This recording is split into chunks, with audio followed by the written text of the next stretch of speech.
السلام عليكم ورحمة الله وبركاته. الحمد لله رب العالمين والصلاة والسلام على أشرف الأنبياء والمرسلين سيدنا محمد وعلى آله وأصحابه أجمعين. أما بعد، أعوذ بالله من الشيطان الرجيم.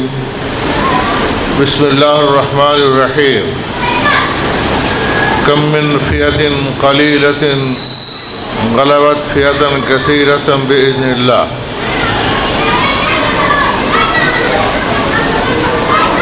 আজকের এই কর্মী সম্মেলনের সভাপতি এবং অন্যান্য মেহমান, আমার সামনে উপবিষ্ট বাংলাদেশ আহলে ছাত্র সমাজের নেতা ও কর্মীবৃন্দ, প্রশংসা মাত্র আল্লাহ রাব্বুল আলামিনের জন্য। অসংখ্য সালাত ও সালাম মুহাম্মদুর রাসূলুল্লাহ সাল্লাল্লাহু আলাইহি সাল্লামের প্রতি। কথা অনেক হয়েছে এবং আমি শুধু শেষ কথাটুকু বলতে আসছি।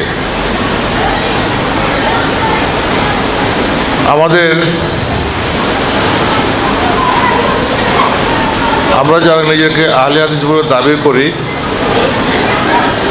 তারা হীনমন্যতায় ভোগে। আমাদের সংখ্যা কম, আমরা কয়জন মাত্র লোক, আমরা কি করব, আমাদের কি সম্ভব, লোকের সহযোগিতা করে না, লোক আসে না, ইত্যাদি ইত্যাদি।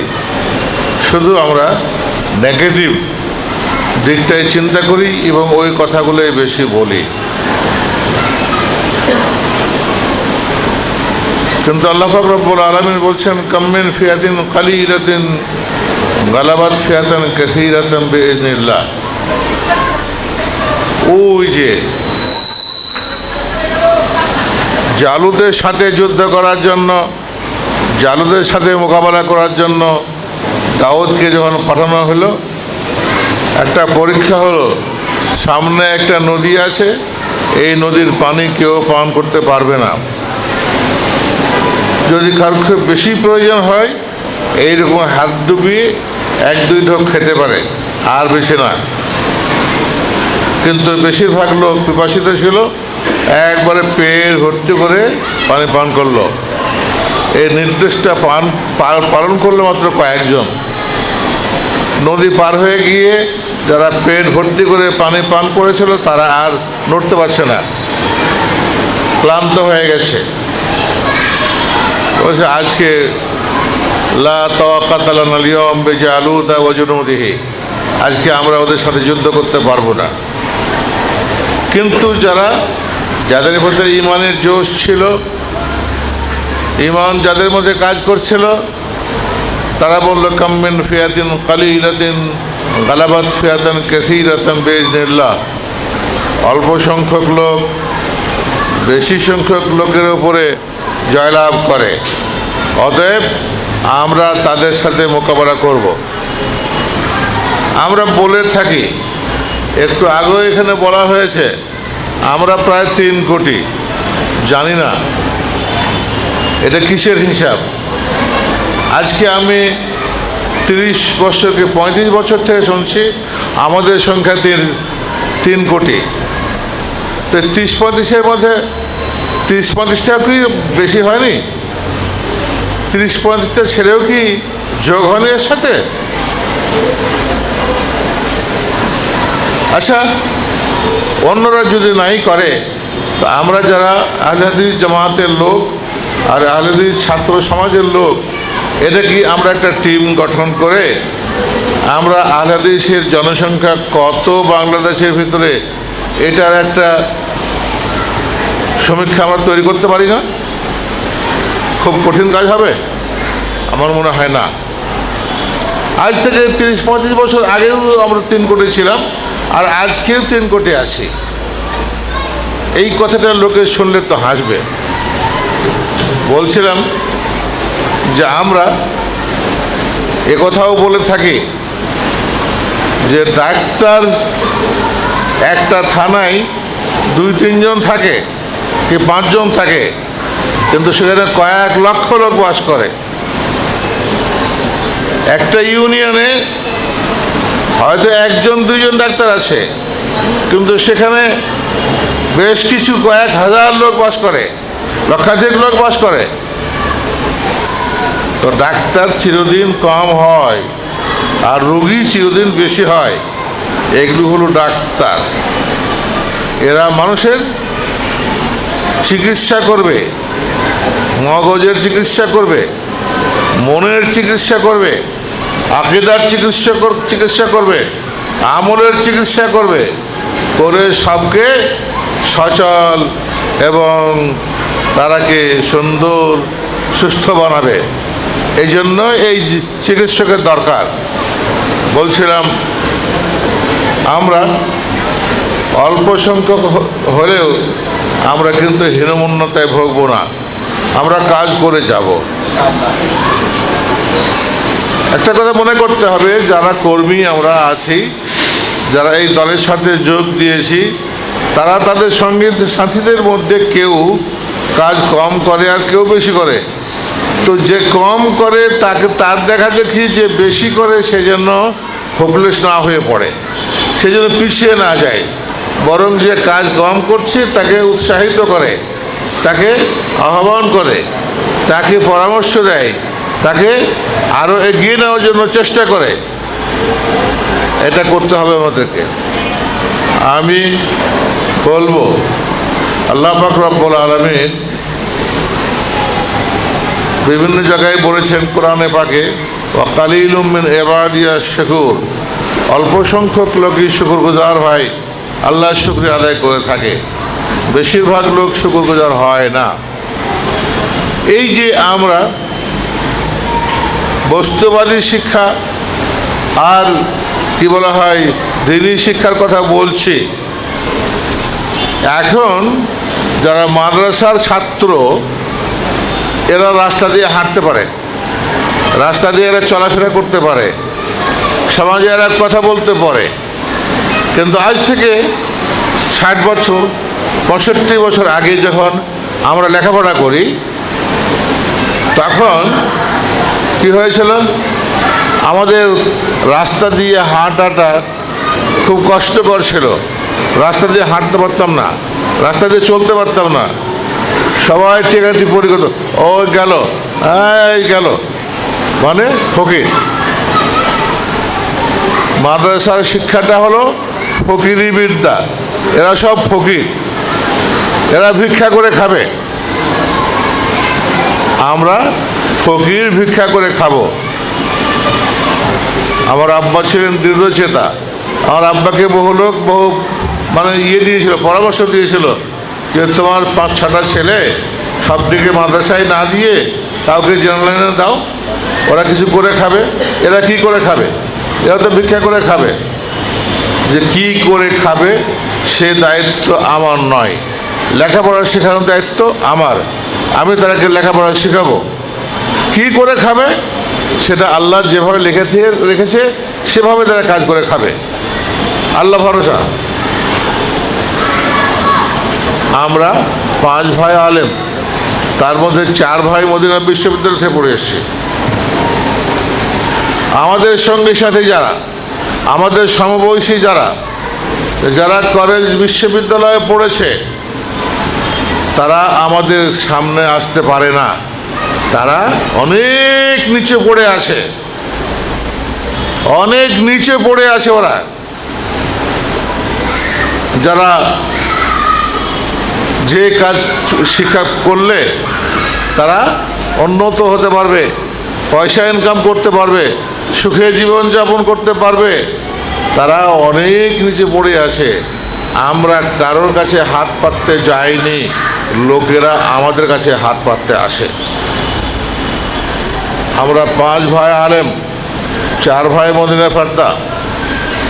এক ভাই, দুই ভাই মারা গেছে, আমরা এখন তিন ভাই বেঁচে আছি। একটা আমেরিকায় থাকে, একটা দেশে একটা মাদ্রাসার পরিচালক, আর আমি হতভাগা, এখন উঠতেও পারি না, বসতেও পারি না, চলতেও পারি না। তাও এই তাওহীদ সেদিন বললো, ফুরকান সেদিন বললো, কষ্ট করে এখানে এসেছি। আমরা সবসময় আল্লাহর কাছে রুজি চেয়েছি, আল্লাহর কাছে সাহায্য চেয়েছি, আল্লাহর কাছে সহযোগিতা চেয়েছি। আল্লাহ পাক রব্বুল আলামিন এই পর্যন্ত আমাদেরকে নিয়ে এসেছেন, আমরা কারো দ্বারস্থ হইনি, লোকেরা আমাদের দ্বারস্থ হয়। আল্লাহ পাক রব্বুল আলামিন আল্লাহ ইয়ারযুকু মান ইয়াশাউ মিন হাইসু লা ইয়াহতাসিব, যেখান থেকে মানুষেরা ধারণাই করতে পারে না যে এখান থেকে পয়সা আসতে পারে, সেই দিক দিয়েই আল্লাহ পাক রব্বুল আলামিন মানুষকে রুজি দিয়ে থাকেন। আমরা যখন জেলে, তখন আমাদের কর্মীরা গ্রামে গ্রামের লোকের কাছে সহযোগিতা চাইতে গেছিল যে আমরা সব, আমাদের নেতারা সব জেলে, আপনারা কিছু সহযোগিতা করেন। একজন সাধারণ কৃষক, একেবারে সাধারণ কৃষক, তার 5-7 বিঘা জমি, ওই নিয়ে কোন করে সে সংসার চালায়। ওর কাছে গেছে, 500 টাকার নোট একটা বার করে দিয়ে দিয়েছে। তা আমাদের কর্মীরা বলছে, কি এটা কি হলো? আমরা ভেবেছিলাম যে 1100 টাকা দিবে, আর কিছু অনুরোধ করবো তো আর 1100 টাকা দিবে, আর 500 টাকার নোট বার করে দিল। জাযাহুল্লাহু খায়র, আল্লাহ যেন বরকত দেয়। চলে আসলো।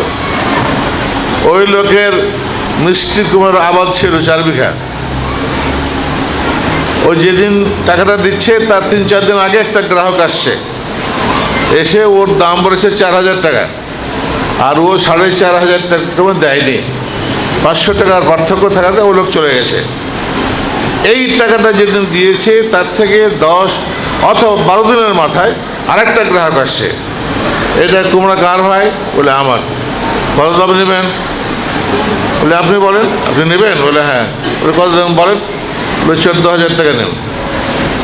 যেন 14,000 দেবো না। কত নেবেন? বলে 19,000 টাকা নেব। শেষ পর্যন্ত 16,500 টাকায় ফাইনাল হয়। ওই লোক আবেগে এসে বলছে, কাঁদছে, যে আল্লাহ, আমাদের নেতারা জেলে, তাদেরকে জেল থেকে মুক্ত করার জন্য 500 টাকা দিয়েছিলাম, এটা কিয়ামতের দিন নেব সেজন্য, তো তুমি দুনিয়াতেই দিয়ে দিলে, কিয়ামতের দিন দেবে না? তাহলে কিয়ামতের দিন পাবো না? কোথায় তার অনুভূতি আছে? কোথায় 4,500 আর কোথায় 16,500? এই 10-12 দিনের ব্যবধানে 12,000 টাকার কম বেশি, এটা তার ধারণা ছিল? আল্লাহ যাকে ইচ্ছা করে তাকে রুজি দেন। যেখান থেকে তার ধারণা থাকে না সেখান থেকেই আল্লাহ রুজি দেন, বিনা হিসাবে তো দিচ্ছেনই। সেদিন 2 ফক্কর ফকরামি করছে, 2 থুতিবাজি করছে। তো একজন বলছে, যারে রাখ, আল্লাহ যারে দেয় 56 ফেরে দেয়। তো আর একজনা বলছে, আরে যার 56 না থাকে তাকে আল্লাহ এমনিও দেয়।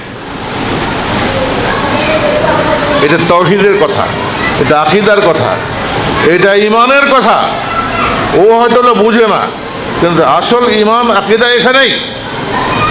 আল্লাহ এমনিও দেয়, আল্লাহ 56 ফেরা দেয়, আল্লাহ 56 থাকে এমনিও দেয়।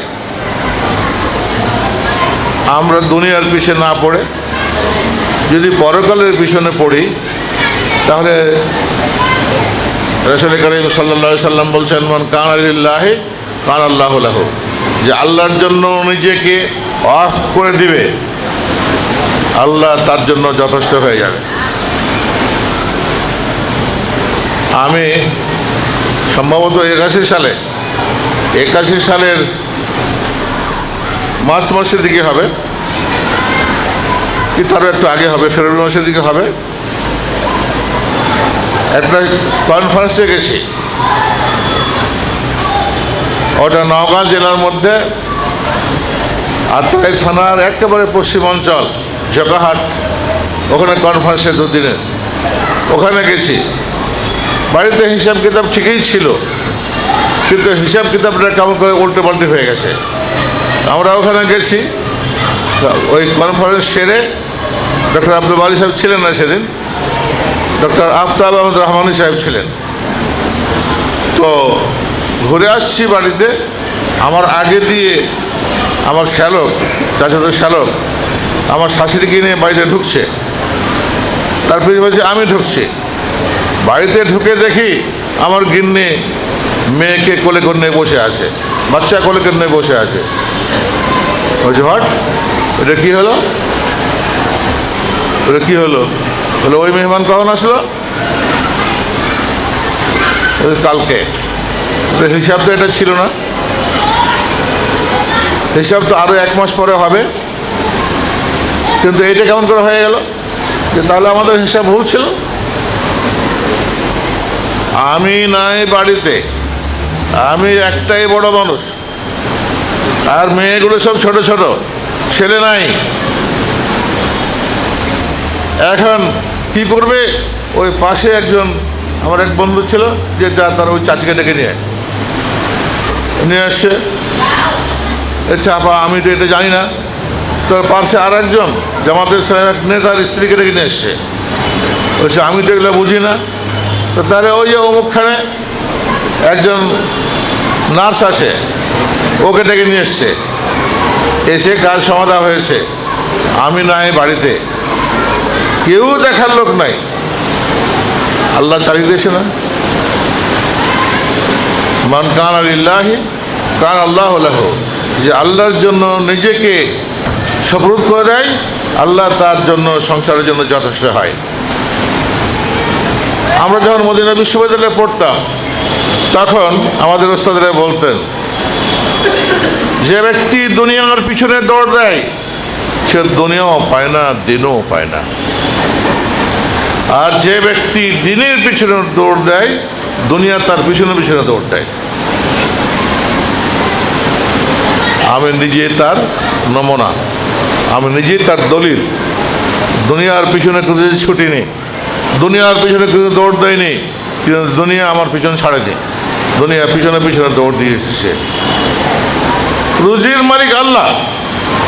চাকরির জন্য আমি কারোর কাছে কোনো ধর্ণা দেয়নি, আমার ভাইয়েরাও কারোর কাছে কোনো ধর্ণা দেয়নি, লোকেরা আমাদের কাছে এসে ধর্ণা দিয়েছে। রুজির মালিক তো আল্লাহ, কাজেই রুজি তারই কাছে চাইতে হবে। চাকরির ব্যবস্থা সেই করবে, মানুষে নয়। যখন আমি কামিল পরীক্ষা দিলাম, এটা বোধহয় 73 সালে, ইংরেজি 73 সালে, তখন একজন আমার বন্ধু বলছে, আব্দুল সামাদ ভাই আপনি 50টা টাকা দেন, আপনার ফার্স্ট ক্লাসটা করে নিয়ে আসি। তো তাতে কী হবে? যে তাহলে আমি হেড মহাদ্দেশ হতে পারবেন। তখন আমি থার্ড মহাদ্দেশ, যে আপনি হেড মহাদ্দেশ হতে পারবেন। তো তাহলে হেড মহাদ্দেশ হলে কয়েকটা বেশি বেতন পাওয়া যায়, তাই না? তাহলে আমি ঘুষ দিয়ে সার্টিফিকেট নেব, ফার্স্ট ক্লাস নেব, আর ওই ঘুষের সার্টিফিকেট দিয়ে সারা জীবন হারাম খেয়ে জাহান্নামে যাবো, তাই না? ওই চাকরির আমার দরকার নাই, ওই ফার্স্ট ক্লাসেরও দরকার নাই। আমি ওই চাকরি করবো না, ওই ফার্স্ট ক্লাস আমি নেবো না। আল্লাহ আমার রুজি দেবে, আজ পর্যন্ত আল্লাহ রুজি দিচ্ছে। ওটা করতে যাইনি, ওটা করিনি। বলছিলাম আসুন, আমার ছেলেদেরকে আমি বলবো, বাবা তোমরা এসো, এগিয়ে আসো, দিনের খিদমত করো, দিনের কাজ করো, আল্লাহ সন্তুষ্টির উদ্দেশ্যে কাজ করো, আল্লাহ তোমাদেরকে সহযোগিতা করবেন। দিনের কাজ করো, দুনিয়া তোমাদের পিছনে পিছনে দৌড় দেবে, দুনিয়া তোমাদেরকে সহযোগিতা করবে। আল্লাহ পাক রব্বুল আলামিন তোমাদের জন্য সে দায়িত্ব গ্রহণ করে নেবেন। সময় আমি নিচ্ছি না, আমি নিতে চাচ্ছি না, কথা সব শেষ হয়ে গেছে। আসুন আমরা আল্লাহ পাক রব্বুল আলামিনের সন্তুষ্টির উদ্দেশ্যে আমরা একটু কাজ করি এবং এতেই যেন আমাদের মঙ্গল হয়, দুনিয়ার মঙ্গল এবং আখিরাতের মঙ্গল। আমরা শুধু পরকালের মঙ্গল তো চাই না। আমরা শুধু কি পরকালের জন্য কাজ করছি? পরকাল তো শুধু আল্লাহর কাছে চাই না, দুনিয়াও তো চাই। রব্বানা আতেনা কি ফিদ দুনিয়া হাসানা অফিল আখিরাতে হাসানা। আল্লাহ তুমি দুনিয়ার মঙ্গল দাও আমাদেরকে এবং আখিরাতের মঙ্গল দাও আমাকে। আমরা দুনিয়াও চাই, আল্লাহও চাই, আখিরাতও চাই, পরকালও চাই। আল্লাহ আমাদেরকে দুনিয়াও দেবেন এবং আখিরাতও দেবেন। আমরা দুনিয়া আগে চেয়েছি, রব্বানা আতিনা ফিদ দুনিয়া হাসানা অফিল আখিরাতে হাসানা। দুনিয়ার মঙ্গল দাও, পরকালের মঙ্গল দাও। আমরা দুনিয়া এবং পরকাল ওটাই উভয়ই মঙ্গল চাই। আল্লাহ যদি আমাদেরকে মঙ্গল দান করেন। আমাদের উদীয়মান ছেলে শাহাদাত হোসেন ফয়সাল, সে কদিন আগেই অকালে মৃত্যুবরণ করেছে। আল্লাহ তাকে জান্নাত নসিব করে যেন। আমাদের যে ছেলেরা কাজ করছে, আল্লাহ পাক রব্বুল আলামিন তাদের মনোবল যেন বাড়িয়ে দেন, তাদের বুদ্ধিমত্তাও যেন বাড়িয়ে দেন এবং তারাকে যেন দিনের খিদমত করার জন্য তৌফিক দান করেন। আমরা যারা মুরব্বীরা আছি, আমরা তারাকে বুদ্ধি দিয়ে, পরামর্শ দিয়ে, অর্থ দিয়ে সহযোগিতা করব। আল্লাহ যেন আমাদেরকে তৌফিক দান করেন। আমরা তাদেরকে এগিয়ে নেওয়ার জন্য আমরা আমাদের সাধ্যমতো চেষ্টা করি। আল্লাহ আমাদের সেই তৌফিক দান করুন। আমিন সুম্মা আমিন। রব্বিল করুন আমিন। আলহামদুলিল্লাহ রব্বিল আলামিন। ওয়াসাল্লাল্লাহু আলা নবিয়িনা মুহাম্মদ ওয়া আলা আলিহি ওয়া সাহবিহি ওয়া সাল্লাম তাসলিমান কাসীরান কাসীরা। আসসালামু আলাইকুম ওয়া রাহমাতুল্লাহি ওয়া বারাকাতুহু।